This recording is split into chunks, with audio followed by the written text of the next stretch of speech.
Hey everyone, welcome back to Owner Occupied. This is episode 6. I'm really excited for today's discussion.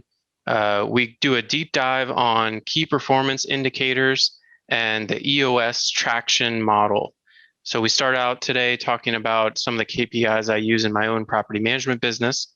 We move on to a discussion about using KPIs within the sales and marketing functions and how I came to an understanding of sales and marketing and began to use KPIs to really flesh out those functions within my business. We continue with the discussion of KPIs in comparison to other companies. So, do I use KPIs as a way to benchmark my company against other property management companies? And we also discuss using KPIs in the sales process to troubleshoot problems and uncover opportunities. And then we wrap up today with a long discussion about the EOS traction system. And Russell is learning about this, and I've started implementing it within my business. And we talk about whether it's worth hiring a professional implementer to come in and roll that out within your company. So I'm thrilled for today's episode, and let's get started. Peter, the last podcast, you talked about your business buying process, and I was really struck by the precision that you had on how much it cost you to service a door, how much you would make, and you allowed for some flexibility, but you described a level of detail that is completely foreign to my high margin service business. But it got me thinking, and you recommended a book, Traction. Yep. And I didn't read the whole thing, but I read chapter 5 on key performance indicators. So I'm looking forward to chatting today about how you use KPIs, what you think about them, and just understand how they form in your business and how they might be useful in mine. How do you use KPIs? How do you think about them? Yeah, great topic. I'm excited to get into this. So KPIs, key performance indicators. So we use them in a few different ways. At a high level, we review our KPIs on a monthly basis. My business partner and I, the other owner, we look at a few metrics that give us a sense of how the business is doing. And some of these are going to be very familiar, like profit margin, number of units under management, how much money's in the bank account, some of these things that you just kind of have to keep an eye on as a business owner. And then some of them are going to be much more specific to my business, which is property management. And I'll probably dig into some of those as we get a little further in the talk today. But so from a high level, KPIs keep you informed as to what's happening in the business. And the way to think about how to pick an effective KPI for that purpose is that there's a great sort of a thought experiment that I think is presented in Traction and probably elsewhere. Pretend you're alone on a deserted island, and you're going to be gone for a year, and the only way that you are going to know how your business is doing is you're going to get like 5 numbers on a weekly basis. What are the 5 numbers you need to know in order to understand if your business is on track or off track? That's a great sort of jumping off point to think about KPIs and how they can be used to sort of keep tabs on things from a high level. So that's the first way we use them in the business. KPIs are also very effective for driving change within an organization. The old saying here is what gets measured gets improved. Right. If I'm getting that right. And there is a certain element of truth to that. That little cute saying has always rubbed me a little bit the wrong way because I think it overlooks some of the important intangibles within an organization, like the strategy. But be that as it may, KPIs are great if you need to zoom in on a certain part of the organization, figure out what's going on and change or improve it. So for example, say you were having trouble with growth and you needed to understand why you weren't winning new clients as quickly as you wanted. Well, you would look at things like the cost per lead could be a good KPI. Maybe we're spending too much on marketing, or maybe the cost per lead is really low, and that means we could really step on the accelerator. Another thing you could look at would be, what's your conversion ratio? So how many leads that come in the door actually turn into clients? And if that number's too low, that means something's going wrong in your sales process. So you could sort of highlight that, and then track it over a course of weeks or months, as you experimented with different things to try to improve it. So that's kind of a summary of how I think about KPIs. Of course, with my engineering background, I'm a numbers analytics type of guy, so it sort of fits right in naturally with how I think about things. I feel thankful for that because I think it's helped us be successful, and I think it's helped our business overcome areas in which I'm inherently weak. And I would identify probably sales and marketing as areas that I'm just not naturally talented, but understanding the numbers helps me sort of get a handle on that, and understand exactly where I need to improve. It was interesting as you were talking about the ones that you went, if you were on a desert island, what would you need to know?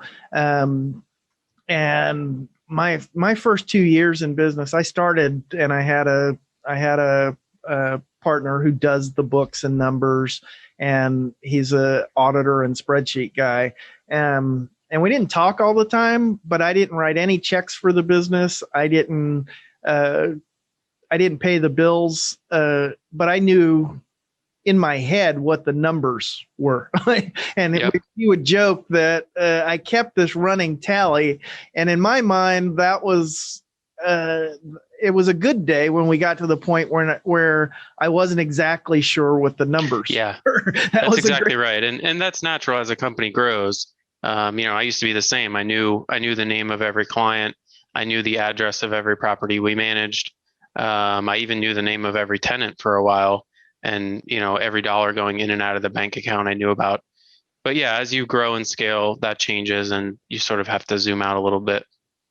And so I still probably have a pretty good idea what the cash balance is every day. And as I'm looking at some of the businesses I'm moving into, that weekly revenue then becomes more of a number. And I like that leading edge. So it's not going to trip me up at the end of the year or at the end of the quarter, that if I'm expecting a weekly number and it's lower, I can at least ask why, like what would be going on there. Do you know what your desert island top 5 numbers are for a property management business? How do you think about that? Yeah, I'll actually, I'll pull up those exact figures. So we do a weekly level 10 meeting, which is an EOS traction concept where we get together with some of the higher level folks in the business and talk about how things are going. And one of the things that we do there, excuse me, is review the scorecard. And the scorecard is exactly that. It's about 7 or 8 metrics that we would need to know to have a good understanding of how the business is doing. And the nice thing about the scorecard too is that you actually plot out the scores over, I think it's like 12 weeks. So you kind of keep like a 12-week running, I'm not going to explain this well, but you show them all on the scorecard and you sort of just update the most recent date, and then the 12th week ago numbers sort of roll off the end. And that can sort of quickly show you which way the numbers are trending. So I just pulled ours up here. Here's what we track. We track new leads, which is customers inquiring about our company and could turn into clients. New units, which is essentially new properties under management, and that could come either from sales from a new customer, or it could be an existing customer adding properties. We track how many units we have listed for rent. So that's a good sort of indicator of the workload on our leasing team and sort of how stale those listings are. We track open work orders. So every time a tenant requests a maintenance item, a work order gets entered. And by tracking how many of those are open at any given time, I get a sense both of the loading of the maintenance department and how up to date they are on closing out those work orders. We track our net promoter score. for clients and tenants. We track that separately. Net Promoter Score is the thing where if you've ever gotten one of those emails and it says, how likely are you to recommend this company to a friend or colleague with 1 through 10? We survey our clients and our tenants 3 times a year, and we track that. So that's essentially an indicator of customer service, or how well is the overall operations department doing. If they were failing in some way, that would sort of be exposed through a lower Net Promoter Score. And then the last two, we track the total number of units under management, and then we track the total occupancy of how many of our units under management are currently occupied. So that's the list. And do you have a target for each of those? Do you know what you want it to be, or are you kind of looking at the 12 weeks and you've seen it and you're familiar with the numbers? So if something pops out, are you looking for a pop out, that kind of thing? Yep, we do track a target. So the each KPI here has a target that we should be hitting, and then we can see if we're hitting the target or not. And then each KPI also has someone who's responsible for that item. It's the old, if you ever heard that lovely expression, you need one throat to choke. You need one person who you can get your arms around their neck and say, "What's going on here?" Not literally, of course, right. But they would know what it is. There's a sense of responsibility, yes. And they want that number to be good when they go into that meeting. Right. Yep. And so not only are they responsible for the number in terms of is it hitting the goal or the target, but they also are responsible for sort of bringing the number to the meeting and reporting on it, so that I'm not, running all over the organization trying to dig up these KPIs. So, are you, when you look at that as a management technique, is it burdensome, unpleasant? Are people rolling their eyes about their number, or is it culturally? You don't want to obfuscate. You don't want people lying. You don't want people engineering to a number artificially to not have a bad report at the weekly meeting. How do you manage through that?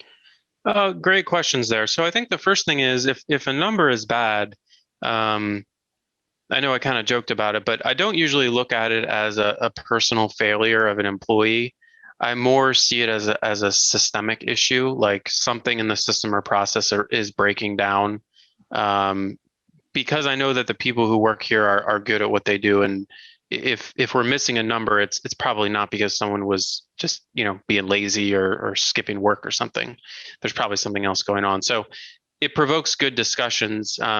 Any issues that are identified when we're reviewing the KPIs in the EOS model, they sort of drop down to what's called the issues list, and then later on in the meeting, we review all the items from the issues list. We prioritize them in order of severity, and then we tackle those issues one by one, sort of collaboratively. So the culture is very much, hey, that's interesting that there's something, there must be a reason that we're not hitting our goal with this KPI. Let's explore that as an issue and talk through it. It's not like, there is a certain amount of personal responsibility, but it's a collaborative environment when we go to solve the problem. So the culture, I wouldn't say I don't think that the people in this meeting, which is it's a small meeting, it's me, my business partner, and our director of property management. There's no sense that people would be like cheating to make the numbers or anything. I mean, it would be quite obvious if they tried that. But I think everyone who's in that meeting wants to see the company be successful and agrees that these numbers need to be hit for that to happen. And so it's much more about how can we make that happen? Well, in an area where you didn't have expertise, the marketing, the sales, how did you benchmark, or how did you create benchmarks for new leads, for instance? Yeah. Well, it was a sort of a long journey for me to educate myself about sales and marketing. A lot of that actually came through listening to podcasts about property management and hearing from some of the vendors that actually serviced our industry with sales and marketing products and services, and hearing them talk about sales and marketing. The language that they would use helped sort of unlock those KPIs, because things like a conversion ratio or a cost per lead, marketers and salespeople talk about that all day long. And so it's very much a part of the lexicon. So just hearing other people discuss it in an analytical way really helped me sort of dive into that world, and that clicks right in with my engineering mindset. And so I'm like, okay, great. How can we drive down our cost per lead? How can we drive up our conversion ratio or our closing ratio? So it was a long process, and I'm still learning for sure. Do you benchmark against other property management businesses, or when you do an acquisition, or you've gone through that sales process you mentioned last year, do you compare their numbers to yours? What's that look like? Yeah, we do. So there's actually there was a study done a few years ago where a group of 50 property management companies was surveyed by an accounting firm, and the numbers for those 50 management companies were standardized and then benchmarked against each other. And that provided, it was called a benchmarking study, and it provided a baseline for a lot of KPIs, like revenue per door is another one that we look at. And so a lot of the KPIs that I look at, I'm able to see from this benchmarking study how we're doing versus other folks in the industry, especially in terms of like profitability, size, and other sort of high level metrics. So yeah, it's something that we do think about. I mean, I try not to obsess about it, because you don't want to spend too much time worrying about what other people are doing, because I don't think that's a productive use of time. But certainly I think it's good to know if you're in the range of what's normal for your industry. I feel really thankful that that's available. I don't know that something similar is available for other industries. The folks who put that together are real thought leaders and innovators in our space. And those are the same folks, sort of that same circle where I learned a lot about marketing and sales. I think I would spend money on the new business line that I'm going in to at least give me a baseline for benchmarking against what everybody else is doing, like to see what's happening today and what good looks like will be some. I won't necessarily drive to a point on day one, but it'll give me a framework for how to think about that. I know as I've gone through the acquisition process and putting another business's numbers through the ringer, so to speak, and working with that spreadsheet, it has been fascinating. I know what the profit margin on 7 different products is, and multiple different businesses that are producing the same product. There's different numbers there, and why. Asking those questions has been really good. One of the places where, when I was reading Traction, they gave a list of KPIs in chapter 5, and I mentally I broke the first 2 into sort of CEO basic job categories. That was, sort of weekly revenue and the cash balance. You need to not run out of money. And they had payroll further down, but I put payroll in that same category. That can't ever be a problem. My employees have to get paid. But then some previous advice, the book you gave me said, you also have to make sure you're getting paid. You have to put that in. So I've done that, but the one where I could see adding and something that's an intuitive process for me were sales calls, sales meetings, proposals, and closed business. And I do all of those things now, but I don't have metrics, numbers, and accountability for those things.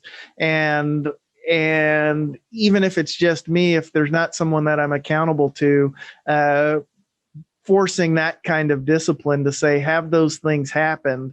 I know that when the cash balance isn't what I want it to be, or I'm looking at new business, okay, I need to kill something, focus on sales, and it becomes herky jerky as opposed to systematized. And we'd all be better off if that were systematized. And so for you, those wouldn't be the top 5 numbers necessarily that make it into your desert island or into that meeting, but for your sales team, do you break it down further beyond those for different categories? Yeah, we do. And that's, each division or department within your company, as you grow and scale, they're going to develop their own set of KPIs that's going to help them hit their sort of departmental KPI. So for the sales department, the KPI that matters above all else is the closing ratio. So that's kind of like the output from the sales department. But the internal operations of the sales department, there's all kinds of great metrics that can be used to monitor the performance of the various segments of the sales process, and then the overall effectiveness of it. So sales is a great example, because using KPIs within your sales function, there's 2 great things that come out of it. One of it is discipline, as you just mentioned. Just the mere fact of knowing that something is going to be measured and reported on a regular basis, it affects you or your salespeople or whoever's actually doing that. So simply tracking and measuring has an effect of instilling sort of action and discipline. So that's very useful. And the other one is sales in particular lends itself to using data and KPIs to figure out how to improve things. So for example, if you had a systemized sales process and you were tracking within a CRM every single lead that came in, and then you were tracking them through the stages, so all the way from first phone call to follow-up call to request for proposal to proposal sent to proposal discussion to signed contract. Well, now if you really had that all mapped out and you were keeping the CRM up to date with every single client and where they were in that process, you start to see patterns. So you might notice that 50% of the leads that you talk to on the phone end up getting a proposal, but only 20% of those end up ever having a follow-up call with you. I'm just making stuff up, but right. So that's really interesting, right? So now you can understand your sales funnel is leaky in that one particular area. What is it about the proposal being sent that's sort of slowing things down? Well, let's take a look at the proposal. What's in the body of the email that the proposal is sent with? Is the proposal confusing? Can we shorten it? Can we install some software so we know if they ever even opened it? Can we move our proposal to an online PDF signing solution that would let you see actually how far they even scrolled down, and maybe they're bouncing off something somewhere in the proposal? So you can really get technical and detailed with what's going on in your sales department with KPIs and actually, improve things. So I love that as an engineer. I want to dig into the systems and tweak and tune things. I like it when you explain it that way. It seems less foreign to the process I have. It's just systematizing it. So It didn't. Of course, I think about all that stuff, and I hate to waste time in a venue that I just don't think is going to lead to a sale. And so all of my business comes from people who I know that I've worked with over 30 years in California politics. So I haven't really reached out to people who don't fit in that box, or I've reached out in a scattershot way, but I don't really care because it hasn't ended up in my proposal closed bucket. And so I care about the closed bucket, but it's quite possible if I put the energy to think about systematizing that I might get results that are different, but I've optimized for the stuff that's working, but that's the stuff that's important to me and I'm measuring. So it's that's good. That's good that it bears Yeah. digging in and getting it out of my head and onto paper and into a system, that it's worth Yeah. that And some effort to do. I inevitably find that when I track something, when I document a process, or when I track outcomes, or I start putting KPIs around things, inevitably the results never line up with what my intuition was about the situation, which is, it's frustrating because you feel like you've got a good sense of something. I think a great example would be a closing ratio. So if you talk to most small business owners and you ask them, how many people who reach out to you about your business actually become customers? Like, if 10 people reached out to you over the course of a week about hiring your company, how many of them would you say eventually end up hiring you? And I think most small business owners would say, oh, like almost all of them, probably 8 or 9 out of 10, maybe 10 out of 10. But I would be willing to bet money that if you actually tracked it, you'd find it's much, much lower, because I think there's a tendency, the human mind will just kind of discount, um, the guy who didn't call us when he said he was going to, or the gal that we sent the email to and they never replied. Your mind sort of discounts that lead as like, well, they weren't serious or they weren't interested anyway. But you don't know that, and until you start tracking this stuff, you're going to walk around thinking that you're a sales champion. In reality, you're just a beginner. Um, that was certainly true for us. I mean, our closing ratio is around 10 to 20%. I think we've got some room for improvement. And we've come a long way, especially after we hired a professional salesperson. So yeah, I think putting numbers to things, it really, the numbers don't lie, right? And Right. it can be painful, because for one, it's extra work to track all this and then review it. But then you also have to come to grips with failures, right? There could be parts of your business that aren't working as well as you thought they were, and that's never a comfortable discovery. But you got to kind of push through. So in that process, you mentioned hiring a professional salesperson. Did you do that before or after you produced your KPIs? Did the KPIs reveal a problem that you decided to outsource? How did you think through that? Yep. So the KPIs came before, and so we knew that there was an issue with closing ratio in our sales department, which was me. I was the issue, because I was the only one doing it, and I was super busy, and also I was kind of losing my passion for it. Plus, I just don't have a natural sales talent, I don't think so.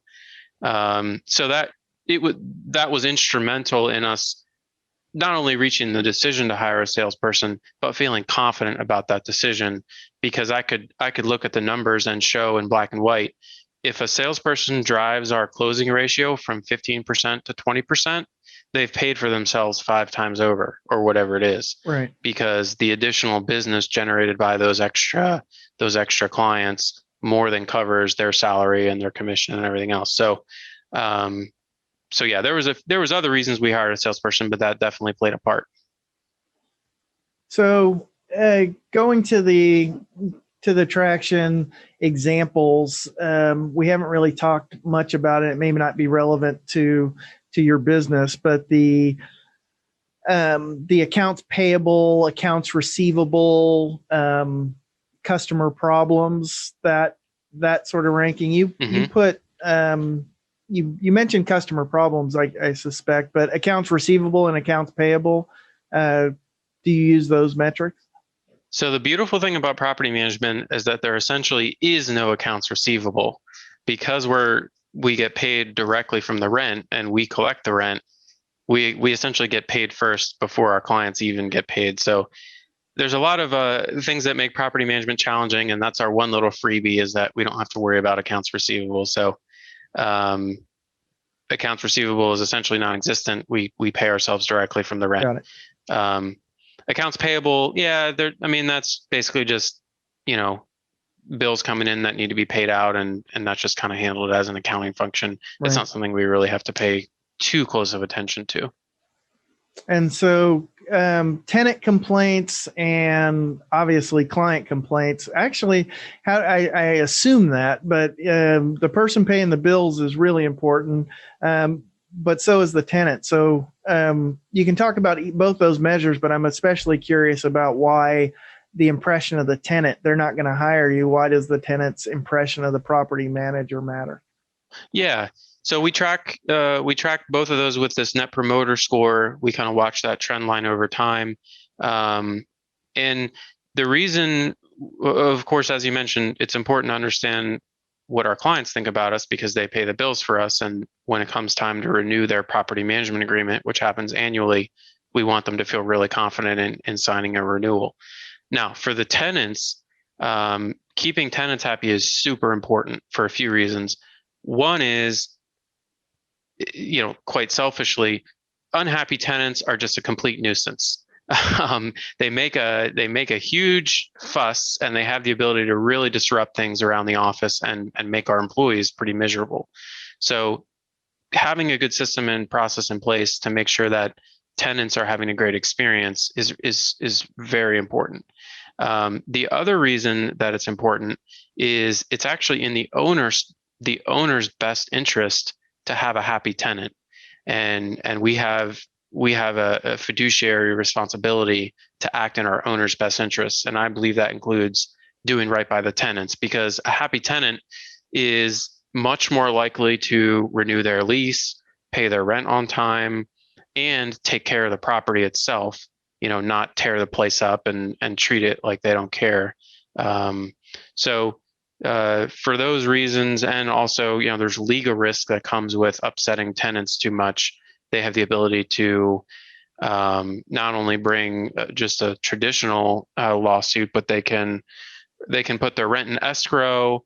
They can file security deposit disputes. There's legal options. They can call in the health department. They can call in they can register a fair housing complaint. So there's a lot of things that a tenant can do to really kind of muck with the system for us, and we don't want that to happen. For one, we don't want one of our customers to be that unhappy, but also it's very uncomfortable for us to have to deal with those issues. Well, we're getting toward the end, and I wanted to check one other thing. As I was Googling around on this, there's all kinds of EOS implementers, and I'd never heard the phrase before. And some of the pricing was hugely variable for what it took. It was hard for me to imagine how much value someone could add in one day that I would pay that work for. There's the person, I think you may be Michael Yarmo with New Point, and his firm provided enormous value over 8 weeks, changed the way I think about the business, gave me pictures of numbers I couldn't have imagined. But that was over an 8-week period, and I felt like he and his team knew the business better than I did, and took 8 weeks of explaining, giving me work to do to produce that outcome. So, are you familiar with an implementer, and how do you think about them? Sure, I am familiar with implementers. So, and I don't mind sharing these numbers. I mean, if you hire an EOS implementer to help you roll out this entrepreneurial operating system, or EOS, which is what this traction book is all about, you can hire a professional implementer to come in and help you implement that in your business. And they charge anywhere between $4,000 and $8,000 a day to do that, plus travel expenses. We are looking into using one later this year, one that's on the lower end of that spectrum that I know, to sort of help us finish our rollout. And we would only need that person for a short time period. The idea with these implementers is that they come in, they help your team and your business fully get on board with the EOS system, and then they get out of the way. The idea is that you use them intermittently over a period of anywhere from a few months to a few years, and then once your team is sort of fully up and running with EOS, it's not like a long-term engagement. And in terms of the cost, it is eye-watering. I'll never forget the first time I learned how much it costs. I was on the phone with this guy, and I was sitting in my car, and I almost dropped the phone. I couldn't believe, it is shocking, but it's easy for me to imagine the value. Now that we sort of half run on EOS, we haven't finished our rollout. That's one of the reasons I want to get some help finishing. But I think especially as you grow and scale, I think getting EOS up and running and fully ship shape within your business, it could be life changing. I think because the problems that you start to run into as a business grows and you have more and more employees, it's so easy to get stuck at a revenue or an employee level that you just can't get beyond. And these guys, what the EOS implementers bring is not domain specific knowledge. So like the guy that we're looking at hiring, he really doesn't know much about property management at all. But what he does know is how to run an effective level 10 meeting, how to set a vision and a strategy, how to select KPIs for the scorecard, and all the other things that go along with EOS. So I've talked to a bunch of entrepreneurs who have hired implementers. They almost universally say it was well worth it. And there's other folks who self-implement. If you read Traction and you feel like you've got the time and you've got the understanding and you're willing to do all the work it takes to really integrate it into your business, you don't need an integrator. I know people that have done it on their own as well. So I'm curious, but since you've already done so much of it, when you say finish rolling it out, is it other departments? Is it giving every employee a set of numbers? Is it it's that next step, or is it getting everybody bought in, or is it using it the right way? And if they don't have the domain expertise, how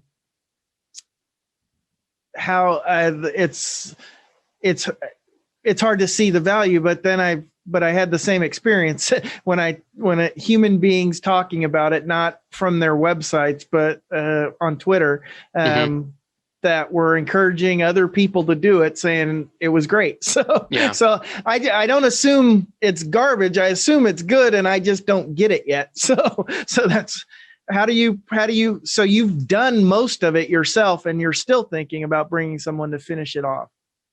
Yeah, I think it's a little bit of everything of what you listed off. There's something about having a person who's not familiar with the day-to-day bullcrap of your business and is not going to accept your own excuses.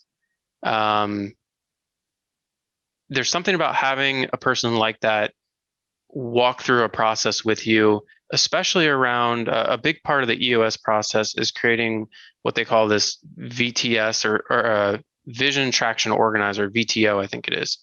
And it has you set like a mission, vision, and values, which, a lot of people are familiar with that, but are still really important. And then it has you set like a 10-year target and a 5-year goal and a 2-year plan or something like that. And then it has you select your annual rocks or your annual goals for the year, and then you get quarterly rocks as well. So there's a lot to this, and these guys have kind of done it all, seen it all. They've been in all kinds of different businesses. They've heard all kinds of different excuses and complaints, and they've overseen hundreds and hundreds of small business owners take their business to the next level. I'm starting to sound like an ad for these guys. Right. But I'll report back. Hey, I'll invest the money. It'll be a business expense. Right. I'll charge it to the podcast or something, and then we'll see if it was worth it. I'll give you the straight take.